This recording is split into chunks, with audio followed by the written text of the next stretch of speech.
Poljska je zemlja koja je poslednjih godina postala primer uspešne primene inovacije u agraru i pametnog korišćenja evropskih fondova.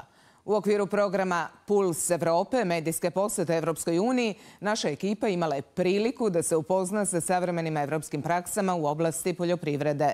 Više u priči Bojane Radovanović.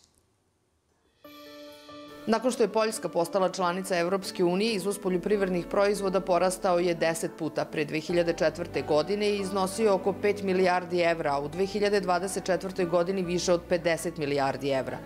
U okviru zajedničke poljoprivredne politike za 21 godinu Poljska je dobila više od 78 milijardi evra. Jacek Černjak, zamenik ministra poljoprivrede Poljske, kaže da imaju više od 200 mera podsticaja za poljoprivrednike. Naši poljoprivrednici prilagodili su se svim principima i zahtevima koji važe za nas u Evropskoj zajednici, a to se odnosi na standard naših proizvoda. Zajedničkim radom ministarstva, agencije i poljoprivrednika eliminišemo sve poteškoće koje su danas u političkoj situaciji jako bitne. I možemo reći da su naši proizvodi veoma traženi na evropskom tržištu, kao i u trećim zemljama. Potrošači biraju naše proizvode jer su zdravi, dobri i dobrog ukusa. Pre članstva Poljska je imala negativan trgovinski bilans u poljoprivrednim i prehrambenim proizvodima. Odmah nakon pristupanja taj negativan bilans počeo je da se pretvara u pozitivan. Toliko da smo poslednjih nekoliko godina beležili neto izvoz veći od 10 milijardi evra godišnje. To je mera promene. Još jedna mera promene u poljskoj poljoprivredi jeste da je ukupni obim poljskog poljoprivrednog izvoza porastao više od 10 puta od 2004. godine.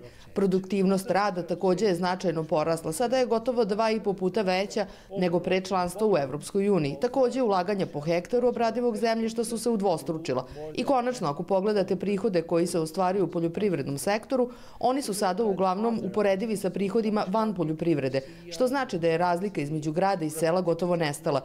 Još uvek postoji, ali je danas minimalna, dok je pre pristupanja Evropskoj uniji bila prilično velika. Ljudi na selu, poljoprivrednici, tada su bili mnogo siromašniji od gradskog stanovništva.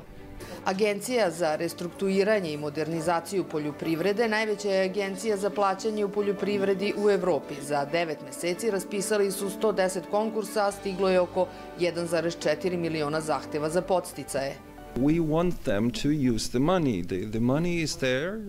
Mi želimo da oni koriste taj novac. Novac postoji. Želimo da ga ulažu. Savetujemo ih. Pomažemo im u pripremi izveštaja i trudimo se da budemo što ljubazniji. Što više novca iskoriste, to manje novca moramo da vratimo Evropskoj uniji. A u tom trenutku ulaganja u Poljsku su veća. Dakle, mi, kako volimo da kažemo, stojimo uz poljoprivrednike. Pitamo ih, zovemo ih, podsjećamo ih na to šta se dešava, koji novac se trenutno može dobiti, koji su aktuelni konkursi. Takođe im, naravno, pomažemo da popune dokumentaciju.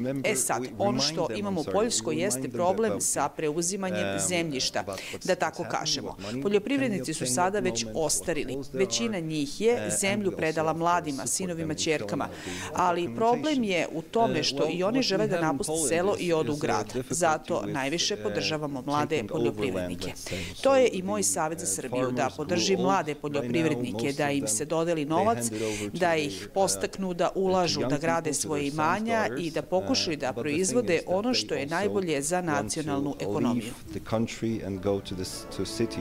Bezbednost hrane je strateški pravac poljske poljoprivrede. Grupa Organik okuplja 2 organska proizvođača koji imaju organske voćnjake jabuka na površini većoj od 220 hektara.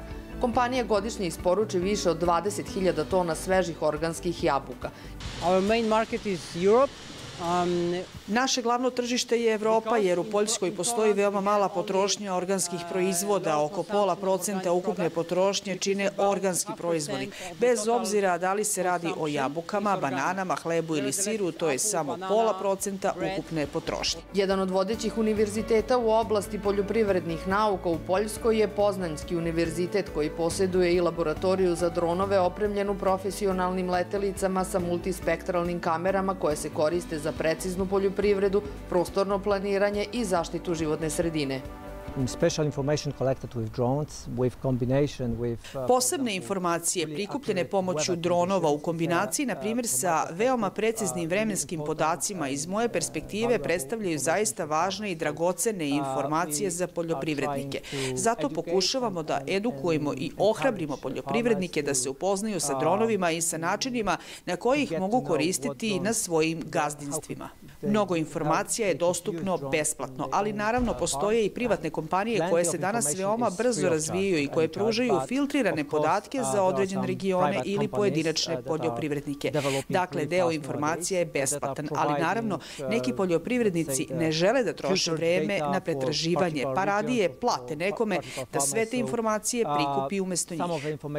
Mogu reći da i dalje mnogo studenata, mnogo mladih ljudi želi da studira poljoprivredu na različitim nivoima, na univerzitetu, ali i u srednjim školama. Posebno u ovom regionu u kome se sada nalazimo, u regionu Velikopoljske, Vojvodstvo Poznanj, imamo najveći broj poljoprivrednih srednjih škola u Poljskoj. Može se reći da je ranije pre ulaska u Evropsku uniju zainteresovanost za rad u poljoprivrednom sektoru bila manja nego kasnije, delimično i zbog evropske poljoprivredne politike koja donosi dodatna sredstva za ovaj sektor. Poljska je broj 1 proizvođač jabuka u Evropskoj uniji, druga po broju gazdinstava i treća po proizvodnji kravljeg mleka. Poljskim poljima dominiraju usevi žitarica, a posebno je naglašeno i ribarstvo jer zemlja ima više od 500 km morske obale.